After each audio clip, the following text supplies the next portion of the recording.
Hello, my sexy aliens, and welcome back to another video. We have quite the week ahead of us, okay?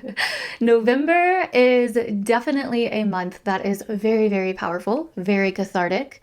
We may be walking out of November likely with some major new perspectives, some major new outlooks on our lives, who we are, and what's coming next. And so this is definitely a week that is starting that off and kicking that off big time. There is a huge, huge Venusian theme throughout this week, as you'll notice, but more than that, like a dark Venusian theme.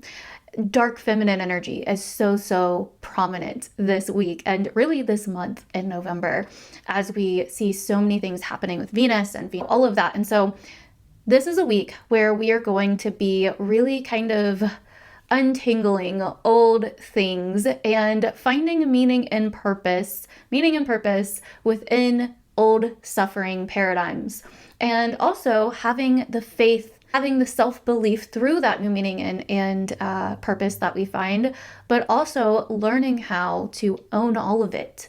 Because when we take responsibility and we own all of our pain and suffering, and there no longer is any conflict with it, we then start rising and embracing that dark feminine energy, and we come into our power. And that is really what November is all about. Speaking of that, this is something we are diving very deep into in my new membership, Soulology, starting this week. There's a program that is happening for the top tier called Queen Mode, and it is really embracing the energetics of the Scorpio vibes, power, transmutation, alchemy, ownership, leadership, feminine energetics, all of the things. It's going to be super potent, super powerful, and even the lower membership will be receiving a ton of stuff too to do with the theme of this season. So if you're interested, we are officially starting. Everything is there. When you sign up, you get access to the Facebook group, where you will have a whole library of stuff that you now have access to, plus everything that's coming this month in the live journeys that start in November. So if you want to be there with us and have a badass community of other sexy aliens that love soul growth, self-development, and astrology, like, please join us. You're going to freaking love it. We did the welcome call today, and I'm just so excited. I'm so excited for me. I'm so excited for you. I'm so excited for us. This is going to be transformational. Like, it's going to be so good. So if you're interested, click the link below. Okay, moving on from that, we're going to go ahead and pull the charts up on the screen, darling, so we can all take a look-see together. Let's go ahead and jump into this. I'm so excited. This is such a powerful week. Okay, let's go. Alrighty, my chart should be up on the screen now. And I just went ahead and put the Taurus Full Moon chart up here because I'm not going to be doing a separate video on the Taurus Full Moon, because I'm going to just be talking about it a lot in this video. And the reason I did it this way, because usually on the new and full moons, I just do a whole video dedicated to the newer full moon event. But I decided to do it differently this week because there's so much happening this week that I wanted to cover other than just the full moon. Like, compared to everything else, the full moon is actually kind of the most chill thing happening this week. So I wanted to talk about everything and not just the full moon. So that's why I did a weekly video rather than just a full moon video. So you can get all of the tea in here in one. Okay, so first, we are going to start with Monday today. And I know I upload these on Mondays, but there are important things happening that even if, you're watching this on Tuesday or whenever, like, you can still notice these themes. So the big thing is that Jupiter is finally in its exact trine with Saturn. And we talked a lot about the grand water trine that has been happening here. Mars, which is still in Scorpio at the time that I'm filming this, is creating a massive grand water trine. I talked a lot about this last week in my weekly video last week, and how we are moving out of old emotional paradigms. In another way, like, so many people ended up resonating with that video because this has been an ongoing process. And another way I really wanted to describe this is, like, it's almost like the ice around our hearts that has been built up for so long is kind of melting away. Old paradigms that we've been living in emotionally, spiritually, energetically, healing that has been long overdue, or pain and suffering that we have been holding on to is really coming to the surface around this time. And it's not to be like an asshole to you. It's just like, hey, it's time to let this go. It's time to release this. It's time to melt the ice. And that's really how I see this transit. It's like we are unraveling and melting paradigms of like emotional stories, emotional beliefs, things that we once thought were true, emotions that we once believed in. Emotions that, emotional suffering, emotional pain, energetic tangles that have been going on within us, like, these kind of emotional beliefs that we've had because of things that we went through. And it's like all of that, it's like things are just all coming together, and it's like everything's getting evened out right now. It's like everything's being released. There's like a cosmic purge or detoxification or purification happening here. And so you can really notice that this week. And not only are these water signs involved, which are feminine signs, but then we have, the Taurus full moon this week, Venus moving signs this week, Uranus moving back into Taurus, another feminine sign this week. Like there's so many feminine energy things happening this week. It's just so insane. So anyways, we're going to move on. I just wanted to talk about that really quickly because it's happening Monday, and it's another way I kind of wanted to explain this grand water trine we've been moving through. So on November 4th, which is Tuesday, Mars is going to move out of Scorpio and into Sagittarius, okay? Now, this is going to be a very fun transit in my opinion, although at first it's going to feel chaotic, messy, and like what the fuck, because it's going to be opposing Uranus. But Mars and Sag in general is like the go-getter, the like balls to the wall, like pioneer. Let's go over the top. Let's take a risk. Let's go on a journey. Let's take action. Let's jump the gun. Let's truly put energy behind the vision that we have for ourselves, for our lives. It is a very optimistic energy. So with Mars moving into Sagittarius after being, in Scorpio, Sagittarius comes after Scorpio because Scorpio is about reaching down into the well, reaching down into the gunk, into the swamp, into the deep, dark water, and really pulling up and transmuting the darkness, the pain, the suffering, the things that keep us in hell, the shame, the resentment, the pain, whatever it is, and transmuting them, finding the gold in them. Sagittarius is where that transmutation, that transformation, that pain, that suffering, that darkness, it's like that gets transmuted into a new vision, a new outlook on life and reality. And so Sagittarius is like taking the pain and the suffering and making meaning from it, okay? Now, obviously, this can go in a negative way and be like, when we haven't truly worked through our pain and suffering, we start creating meaning in a way that becomes like a limiting belief, right? Like that holds us back. Like, oh, I got made fun of in school. That means I'm not worthy. And so now anytime that I have people that look at me strange or that don't like me or that I don't vibe with, I automatically think it means I'm not worthy and I don't belong and I'm not good enough, right? Like that would be an example of like a negative belief with pain that we haven't quite transmuted and worked through and felt through yet, right? Now, Mars and Sag on the positive side is like, okay, if we've truly done the deep dark work in Scorpio of feeling the pain, transmuting it, going down, facing the shadows, facing the depths, facing our monsters in the closet, our skeletons in the closet, and made peace with our past, we then find our power, and our power gets completely shot into the arrow in Sagittarius, okay? So Mars moves into Sagittarius and is like, I have this belief in myself now because of what I just went through. Earlier today during my welcome call, for instance, for my membership, I was talking about how it was like right around October of 2018, right before I made this channel and started doing this online. I was literally living out of my car, going through a bad breakup. My heart was broken. I had nowhere to go. I didn't really have many friends. Like, I didn't have really anybody. My parents had died the year before. I'd had a spiritual awakening and a near-death experience a year before. And now I was just like, where do I go from here? Like, I was literally facing my deepest, darkest fears, Scorpio. And it was like right at the end of Libra season into Scorpio season, right around my birthday. And I was like, oh my gosh, I'm literally basically homeless, sleeping out of my car. Like, what am I going to do? And something overcame me during that time, and I was able to see the beauty in the chaos somehow. And this is very much like this Taurus full moon coming in, Venus moving into Scorpio later this week, where I was like, you know what, at least I have a car, right?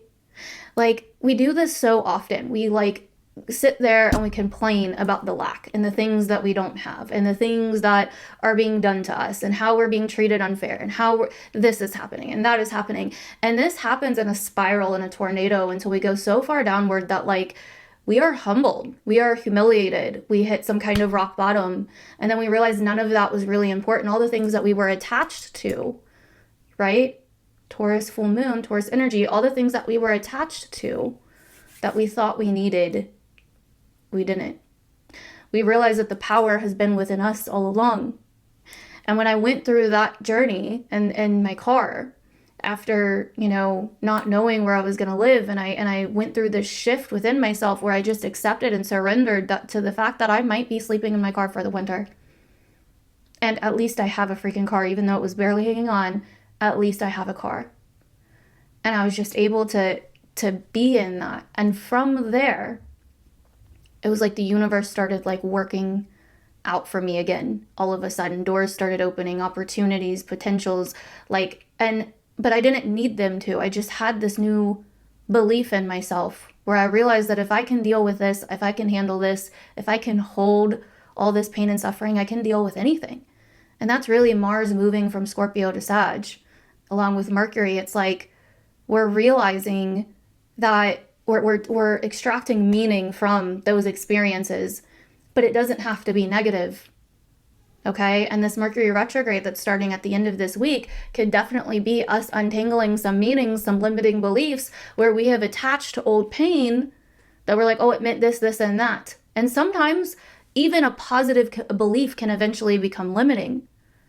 Even something that we thought, like for instance, I used to think that my karma was to just not have family and not ever depend on anybody in my life again, and to be completely independent and to be this like independent boss bitch because I'm like a Capricorn North Node. And so that's like my life. My Cancer South Node is basically family equals pain. Stay the fuck away from like emotions and all of that stuff, because it just equals pain, death, loss, suffering. Like just stay away from that. And I thought that that was like a positive belief at first. I really did. I thought like, oh, okay, my life did get better for a little bit. Like I became a lot more responsible. I had a lot more boundaries. I like focused on work and built up like my career a lot more. And then that belief was no longer helpful. Being hyper independent, hard as ice, cold as snow was no longer helpful. And I realized that those lessons were not teaching me the meaning of the lessons I've been through in my life, were not teaching me to avoid love, to avoid, you know, having needs, or to avoid, you know, receiving from somebody. It was not, those were not the lessons at all. They were just all lessons in unconditional love. And that, hey, I can still love regardless, because unconditional love is such a powerful force. And even when it hurts, even when it sucks, even when there's grief involved, even when there's loss, even when there's pain, I don't have to be codependent, and I don't have to be hyper independent either. Like there is a healthy middle ground, you know? And so anyways, but there can be lessons as we start this week, and that start coming up throughout November, honestly, with Mars and Sagittarius, Mercury and Sagittarius. What meaning are we weaving here? What stories are we weaving here about the things that we've been through, about the pain and suffering, about, you know, us finding our power? What are we making things mean in our lives? Because we are the creators. So every experience, depending on how we perceive the experience, and if we put it in the box of good or bad or positive or negative or happy or sad or optimistic or not, you know, like we are always creating meaning out of every experience in some way, somehow. And then potentially attaching an emotion to it. And so becoming very aware of that at this time can be super, super crucial. Because Mars and Sag, like I've been saying a lot lately, this quote that kind of came to me, and saying a lot to like my clients, and something we're going to dive deeper into in my membership this month as well, is like, you're the main character and main characters get tested. And Mars and Sag is the main fucking character. And this is the point in the movie where the main character faces off with Uranus, some chaotic kind of test where it's like, ooh, can I believe in myself? Is this like a crisis of faith? You know, it's like Sagittarius is like our morale. Like you can't describe it. You can't see it. You can't feel it, you can't touch it, right? Gemini is about what you can see, touch, like kind of understand what's factual, what's solid information versus what's kind of, you know, belief, faith, etc. Sagittarius is like a lot more about our morale. Like, have you ever watched a football game? And you can see, like, you can just feel it, and you can see when the team that you're rooting for, or even, you don't even have to be necessarily rooting for them, but if you're just watching as an outsider, you can literally see when it happens. You can see when a team's morale starts decreasing, when that other team scores and it affects them. You can see the energy's different, the vibe's different, and then after that, they start kind of making like small little mistakes here and there, and then bigger mistakes, and it just... Morale is a very Sagittarian thing. Our optimism, our sense of belief, our big vision energy. Like, where are we going? What are we doing? Why are we doing this? What's the purpose? What's the meaning behind all of this? Something I've been asking a lot lately when people are on the fence trying to make a decision. It's like, later on in the future, looking back on this, or like at the end of your life, when you look back on this decision, which answer would you be happy with? Would you be happy that you said yes to it, or would you be happy that you said no to it, or would you regret one? You know? It's a very Sagittarian way of looking at things. Sagittarius is very philosophical. It's big vision. It's about the journey, the adventure, the experience, the wisdom that we extract from our lives. Whereas Gemini is like reading a book about the adventure in the library, reading a book about math or science, you know, learning about it in many different ways and many different facets. Whereas Sagittarius is like, let's go do it. I want to feel it. I want to have the inner knowing in my soul that this is true. I don't want to just read that it's true and trust that. Like, I want to trust my spirit to guide me, not my mind. And so that is the difference between Sagittarius and Gemini. So this is like belief versus facts, you know? And our belief can cause risk. And this Mars opposite Uranus transit could be very risky. It could be like a rolling of the dice, where we kind of just have this belief, or we have this feeling, and we're rolling the dice, or we're taking a chance, or, you know, something comes in and kind of tests us. It's out of maybe a bit out of our control, or that we don't understand. It may not be logical. It may not make sense. And so this is us being motivated by some bigger meaning, some bigger purpose, some bigger vision on the higher side, but in a multidimensional way with Uranus and Gemini. And when we can accept that and allow it to motivate us, I think that's when we really blaze the trail forward. So that is happening, like I said, on Tuesday, but I mean, we could definitely be feeling it pretty much on and off this week. And then on the 5th, we have the Taurus Full Moon finally. And, you know, like I said, this Taurus Full Moon is kind of that moment of like truly seeing. It could be a few different things for different people, right? This is going to depend on a lot of different things, but the way that I'm kind of noticing it come up, and the way that I usually feel it come up, is like truly seeing and feeling where we do have solidity within our lives and receiving it. Because Taurus energy is like true, like Eve, feminine energy, earth. It is ruled by Venus. It is pleasure in our material world. So it is gaining value from the things that we hold dear. Now that can turn into unhealthy attachment at times. And so a Taurus full moon can show us where we have been unhealthily attached to things, where we have had unhealthy attachments, or where we thought we needed something, or we're making something a priority that we didn't need, or where we were unconsciously valuing something that really wasn't aligned in some way, or where we were misplacing our priorities. But I think even more than that, this is really like our values are changing, and we are finding, can we find the beauty in the darkness? Your ability to find beauty, to find tragic magic, however you want to call it this month, to find beauty in the darkness this month, like your ability to do that is going to be your ability to flow with these energies so much this month, because that's really what the month is all about.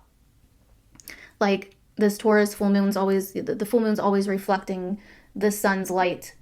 So this is what's in its shadow. The sun's in Scorpio. the deep, dark waters. The moon is in Taurus, the dry, abundant, stable, comfortable earth. This is like power and transformation versus stability and comfort, and where we've maybe been selling out one for the other. And so I really, truly, though, think that overall this is like, hey, our values may be changing. There may be some things coming to light that changes how we perceive things, that changes how we value things. Venus, the ruler of Taurus, this Taurus full moon is in Libra, her other home sign. So for some people, this could have to do with relationships. This could have to do with making new decisions or kind of bringing things together in some way, integration. Now, on the other side of it, Mars is now in Sag, like I said, and Mars rules Scorpio, where the sun is. And so it feels to me like we have values that are changing. Our values are changing in some way, shape, or form. We're seeing them more clearly, and we're also learning to see the beauty in the darkness. Libra is that introduction into shadow season where it's almost basically like an invitation, a formal invitation where someone reaches their hand out and is like, let's meet, to your shadow, basically. Scorpio is the actual like, okay, we're going to merge with this, become this, sink into it, really feel into it. And this Taurus full moon is coming in to say, okay, but where can we find beauty in this? Where can we find grounding in this? Where can we find consistency or something in this that feels like, hey, I am receiving something from this? How can we receive from where we're at right now, instead of just looking at all the lack, all the things that aren't there, all the things that are missing, all the things that we wished we would have, all the things we're trying to escape from, all the things we're putting pressure on. Like, this Taurus full moon is like, have we lost sight of what's necessity versus what's a luxury here? It's something I keep noticing come up a lot lately. Have we forgot that many things in our lives are actually luxuries? Have we forgotten to really appreciate the things that can make our lives more comfortable, easier, more efficient, more beautiful? And so this Taurus full moon can really come in to kind of mirror back to us this side, to show us the abundance that we have, the gain, rather than what we're lacking. Because that's usually what Taurus does. So this can definitely be a time where we are feeling a bit slower, where our sensuality may come out more. Again, that feminine energy, where we are really, truly being asked to merge with some deeper parts of ourselves, where we're really being asked to, again, kind of put our ego aside, to merge into our sensuality, to merge into like our feminine energy and truly receive the things in our lives that we already have. It's like so many people want to receive more, but they're not even receiving what they already have. They get a compliment and they're just like, oh yeah, no, or they don't believe it, or, their partner does something, but they're focused on all the other things that they don't do, So it's like, where are you at with your receiving frequency? If you can only receive this much, you're not likely going to receive much more. You've got to stretch it. You've got to stretch your capacity to receive. And that's really what Taurus brings up. It's like, can you receive? Sometimes test, because again, you're the main character and main characters get tested, but can you find the beauty in it? Can you rewrite the story? Mars and Mercury and Sag this week, and be like, okay, this can either be, if I was writing this story and this was the book of my life, this can either be where I, the main character, this happens to me and I go flop, I give up, or this can be like, this happens to me and I don't give up and I end up turning this into a launch pad where I take the fuck off. Like, what do you want it to be? Because it's up to you. The pen is in your hand. The next thing that is happening this week is on Thursday, we will have Venus moving into Scorpio, and Venus in Scorpio is definitely usually felt. something I like to say a lot with Venus and Scorpio is this is a time where you've got to be ready to get down with the sickness, okay? Because it's coming. It is coming. You've got to be willing to get down and dirty. And this is where, you know, a lot of the times we start feeling that grunge energy really come to life within us. We start really feeling those shadow themes of Scorpio coming to life when Venus comes in. But this is also a beautiful thing because just the sun alone moving through Scorpio is shining an awareness on these archetypes and this energy of Scorpio. But Venus, when Venus moves into a sign, she's like, all right, bitch, the party has started. Like, we're going to make this look good. We're going to decorate. We're going to get comfy here. Okay. So this is when we start being able to really enjoy this energy.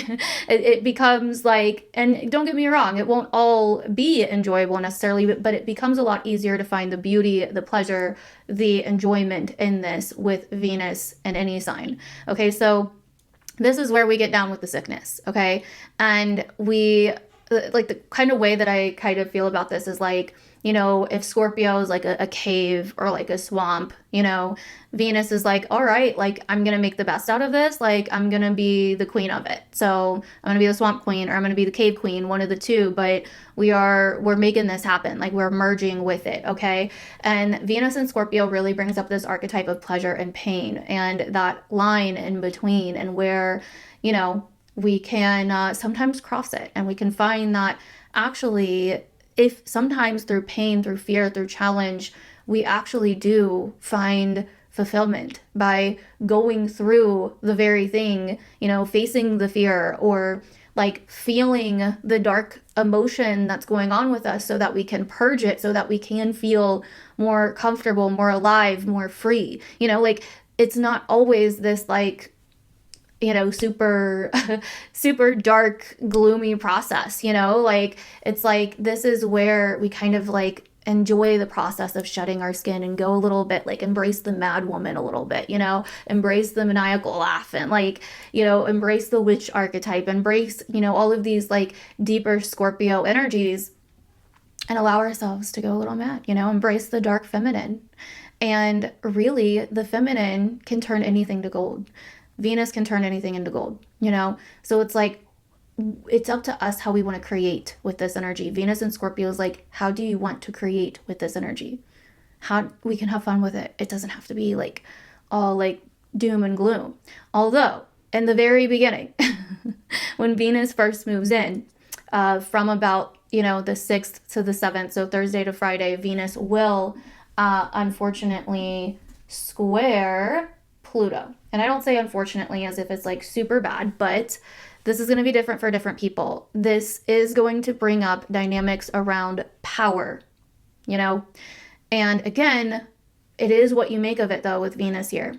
It is like, okay, do you want this to, like, it's up to you how you want to take this and create with it. Okay, this is the raw material that you're given. You can't always control the material that you're given. You can't always control everything. You're not going to have power over every little thing, but you do have power over what you create with what is put on your plate.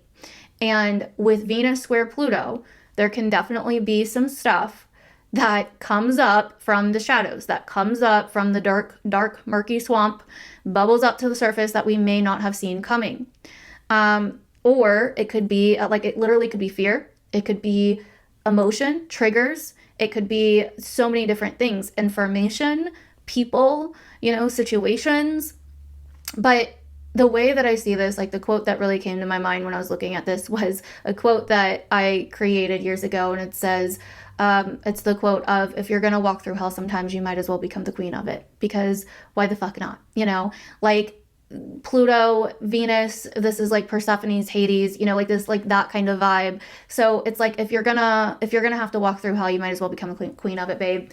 Like, you might as well own it. Like, get your freak on this season. Let your freak flag, you know, fly a little bit with Venus and Scorpio. Like, it's like, again, like, let that mad woman out. Let whatever needs to come out this season. Like, that is what it's all about. Again, if you can find beauty in the chaos, like, you're gonna be good.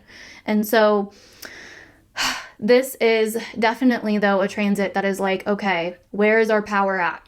Where's the power at? What are we giving power to? Where are we misplacing our power? What has power over us?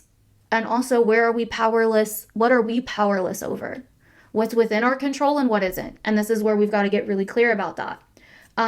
Also, I want to say this because the darker kind of shadow side of Scorpio likes to be vengeful, vindictive, punishing, self-sabotaging. Don't get even this month. Get vulnerable, because Scorpio's greatest power is when it can allow itself to get vulnerable. Okay? Whether it's with its own self or with people that you truly, truly do trust. If you're always protecting yourself, you're always in fear, and that's no way to live, you know? And so this is a time where it's like, no, you don't need to get even. Again, we're melting the ice blocks that cover the heart. We're melting the barriers of the heart. And we're allowing ourselves to get a little soft and squishy here. We've got to soften, okay? To be able to truly feel whatever, you know, stuff needs to come up during this time. And so this is like Venus squaring Pluto is like really going to show us what is controlling us behind the scenes, what has power over us. My camera died, but Venus squaring Pluto is going to be showing us what is in our blind spots, pretty much. Either something that we're not seeing, or it could definitely be showing us like where we have, you know, certain emotional attachments still to things that are unhealthy or things that are not necessarily, you know, what we thought they were, you know, where we have this like attachment still to pain and suffering, or to something toxic, something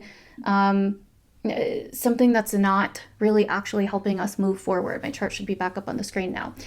So that is going to be Venus squaring Pluto. We're definitely getting some insight from the underworld, and it can kind of, you know, trigger certain relationships, certain, you know, old triggers that we've had, certain things from the past with Venus and Scorpio. It can feel a little unsettling, you know. There is this kind of like fear of the unknown that could come up, or something that feels a little bit ominous at the very least for some people. If you don't really notice some huge, you know, or some kind of, you know, event happening around this time, you may notice it in others, or, you know, whatever. But either way, it's going to be a moment where our power and our sense of what we're powerless over, what we do have power over, our sense of what we have control over could be tested around this time. Okay, so we're definitely going to be seeing something along those lines right around Thursday or Friday. So Uranus is also going to be retrograding back into Taurus. I'm pretty sure for the final time on the 7th on Thursday as well, the same day that Venus, the ruler of Taurus, goes into Scorpio, the day after Venus goes into Scorpio, and the day that she officially squares Pluto. So it's going to be a very interesting, day on Thursday. A lot of potential change, or really seeing what needs to change moving forward. You know, Pluto in Aquarius is like progression in terms of the future. And so Venus and Scorpio is like, you know, where are my negative attachments or my fears or old pain, suffering, old secrets, old shame, old relational stuff? Where is this holding me back from really the future that I want to have, you know, or the freedom that I want to have in terms of my future and in terms of the people in my life or my relationships, or like whatever. It depends on kind of where this is happening for you. So it's going to be a very interesting time. Uranus is going to move back into Taurus and really kind of finish up revolutionizing this space in our charts that it's been revolutionizing since pretty much 2018. And so wherever you have Taurus in your chart, Uranus is coming back in to kind of finish up its final lessons here. And usually I notice when an outer planet really comes back into a sign to finish up those like last lessons, it's usually a lot more fulfilling than when the planet maybe was the first, you know, however many years the planet was in there for a while. A lot of the times this is when things start like making sense. Things start feeling wrapped up. Things start feeling completed. Like you start really, it doesn't feel as like earth shattering as it did maybe back in when it first moved in, right? It doesn't feel that way. It feels like, oh, I remember this energy, and you acclimate to it so much easier because it's like you're remembering it. You know what I mean? It's like going into an environment that you remember. It's like something about like your body and your instincts just kind of pick up on it, and you're able to just boom, move right back with it. It's like, you know, if you're, I don't know, take off work for some time and then you're out of job for years, and you come back to work after like a week or two of being off, you know, it's like you kind of just boom, jump right back into it. And so that's kind of how I see the outer planets going retrograde back into the previous sign to finish that lesson. Like, it's usually, honestly, I've actually noticed a lot more positive experiences with those transits when they happen like that, because it's like it really wraps up the series of lessons, like a series of lessons that you've been learning for however long, you know, that the outer planet was there before. So it's kind of like a beautiful like completion moment. And so I'm nowhere like worried about Uranus moving back into Taurus. I think it's going to be a really powerful thing of just completing the lessons there. So moving on. Last but not least, on Sunday, we have Mercury going retrograde in Sagittarius on Sunday. It will eventually retrograde back into Scorpio later this month, but it's starting in Sagittarius. And like I said, you know, especially with Mercury, like literally the sign of the mind that normally rules Gemini. Especially with Mercury, you know, being in Sagittarius, this is really like trying to pinpoint and unravel the meanings that we've attached to things, the meanings that we've been giving things, the visions that we have, things that we may feel, but we may not be able to pinpoint how, or we may not be able to get clarity on, you know, this direction that we feel we should be going in, or we have this vision, but we may be a little bit hung up on like the actual logistics of it. Like, for instance, with my new Astrology membership, I have this huge vision for this membership. Like it feels like a whole universe within itself, and I have like a very specific vision in my mind of it. But I am a creator. I'm a visionary. And so when it comes to actually bringing that vision down to life and organizing things in a way with tech and online and all of that stuff to recreate it, I'm not good with that part, right? That's not my expertise, you know? And so that part has been kind of like, you know, and so this is very kind of like Sag versus Gemini, or like Mercury and Sag. Like, it's kind of like, look, I just have the big vision and I want to stay and play up here. But when it comes to like all the lower stuff, the small details, like it's almost like, you know, like there's like certain times where there's just like too much information, where it's like information overload, you know, where it's like you're interested in something and then the person is just like giving you all of this information and your mind like cannot even keep up. And it's like, okay, like I didn't need all that. Like I just, you know, it's like, this is like the difference between Sag and Gemini and also Mercury and Sagittarius. It's kind of like, where are we overdoing it with the need for all the details and the information and all of that, to where we're not really just having faith in the vision and having faith in the energy of the vision, you know, because it's so much more than just needing the details and the information and all the logistics to be completely lined up, or to have this huge, long, detailed plan of something before we actually do it or before we actually start it. Like, that's not necessarily how it always works. You know, like if you're a client of mine, you know, like I've explained before, this like lily pad concept that I have, where it's like a lot of the times when you feel something in your spirit and you're like, I'm going for this, it's like lily pads, you know, like all you have is the first lily pad. You're just like, this is the first step. I have no idea what comes after this step, because you've never done it before. When you have a big vision of something that feels bigger than you and that you've never created before, how the hell are you supposed to know how to do it? You know, you're not supposed to know how you do it. If you did, then you've done it before. You're creating from the past, you know? And so I think like we put so much pressure on ourselves sometimes to be like, oh, I need to know how to do XYZ before I do it. And it's like, no, that's the journey. That's the journey. Right? And this is the journey of your life. So you better pick something. You better pick a journey that is worth it. You better pick a journey that you enjoy just for the journey, not just for the destination. That's Sagittarius, where you learn and you evolve and you become and you grow and you get wiser and you just continue to like contemplate and see things differently and have new perspectives. Like, that is the higher octave of Sagittarius, really enjoying the journey, not needing it to always be about the destination, because guess what? The destination and the celebration for reaching the destination lasts like 2 seconds and then you're on to the next thing. Most of your life is going to be about the journey. Most of your life, you are in journey. You are journeying from one thing to another. So if you can learn to enjoy the journey, enjoy the process, you have all the power at your fingertips at that point, because that is where literally like 98% of your life is.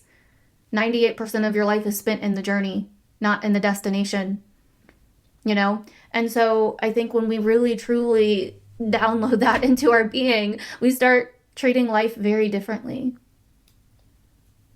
And, you know, with even all this scorpionic energy and like the purging and the shadow and the alchemy and the transmutation and the snake shedding its skin, you know, it's like there are times that, do you ever look back on times that in that moment you were like, this is absolutely the worst time. This is literally like, oh my God, I can't believe this is happening. I hate my life. Do you ever look back and like miss something from those times? You're like, God, I wish I could, if I could have seen then that like I was actually like right on the edge of becoming the most magical freaking, I was right on the edge of this thing, but at the time I thought my life was in pure chaos and I had screwed everything up. And I was like literally on the edge of my greatest failure in the world, and actually it was not that bad. I was talking to a friend about this the other day. She was like, I'm just so afraid I'm going to like hit this like, you know, rock bottom again, or that I need the rock bottom to be able to like actually take off again. Like I only do good when I hit the rock bottom. And I was like, you know what? I used to think that too. I used to really truly think that like I was the queen of rock bottoms because I knew how to make the rock bottom into a launch pad, because most people find that key at the rock bottom, because the rock bottom literally demolishes all the attachments that you were clinging to on your way down, and then therefore you have no fear anymore, and so it wipes your slate clean pretty much. And so you're like, okay, well, I ain't got nothing to lose anymore, so I'm gonna go big this time. You know, like you don't have any fear anymore, you know? So yeah, it is almost kind of easy to launch from a rock bottom. But the more I was thinking about it, I was like, I haven't actually reached a rock bottom in years. Yes, there were seasons that were hard, where maybe I convinced myself that I was going through a rock bottom, but when I look back and actually compare that season, like maybe my last hard season to my actual rock bottom, it's literally nothing in comparison. There's like literally no amount.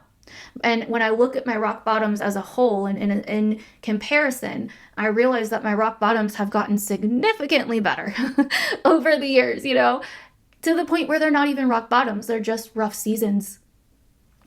And so it's like when we can hold that higher perspective, which the Sag energy is helping us do, while we also move through the deeper, darker stuff of the Scorpio energy, and we can learn to use our feminine to really turn anything into gold. It's like, okay, this is the raw material that life has been given to me. How do I want to turn it into gold? I'm the magician here. I'm the mage. Another really big Scorpio archetype.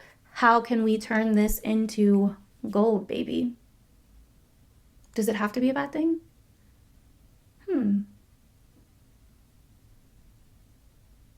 Do I have to only focus on the people that aren't going to like it and aren't going to understand? Do I even like them? Do I have to like go throughout my life replaying this whole like I'm unworthy scenario again? Or like, can I just decide right here, right now that I'm done with that and I am worthy and I'm moving forward? Can I take my life and myself and my emotions and my power into my own hands and stop giving it to other things and telling myself those things are controlling me and pulling my strings when I'm the one giving them the strings to pull? Interesting stuff. Comment down below, sexy dark alien, if you have stayed until here. I appreciate you guys. We started off a little bit like rough on this one. I feel like I was a little like distracted, but we got into it. We got into the flow. We got into the jam. So let me know if you stayed. I appreciate you guys so much. If you did stay and you find yourself staying to the end of a lot of my videos, then you obviously, honey, obviously should be joining us for my membership. Like, come on. The lowest tier's $33 and you can cancel anytime. And you get so much stuff. And everything is pretty much there right now. There's still a few more things I have to upload, but when you sign up for the $33 tier, you get all of my classes, which I'm calling in my membership adventures. So they're like pretty much one-off. Some of them are like a small series, but they're pretty much like one-off adventures that you can go on to activate certain, you know, depending on what you're looking for, depending on where you're at, if you're looking for badassery and confidence, or if you're looking for, you know, shadow work or like whatever. And then also we have the live stuff that we're doing this month in November. We start this week and there's still time to join. So join us. The link will be down below. If you have any questions, just reach out to me and let me know. I love you guys. Thank you so, so much for being here. Thank you for continuing to support my videos, support my channel. I truly appreciate you guys so much. And I will see you guys in the next one.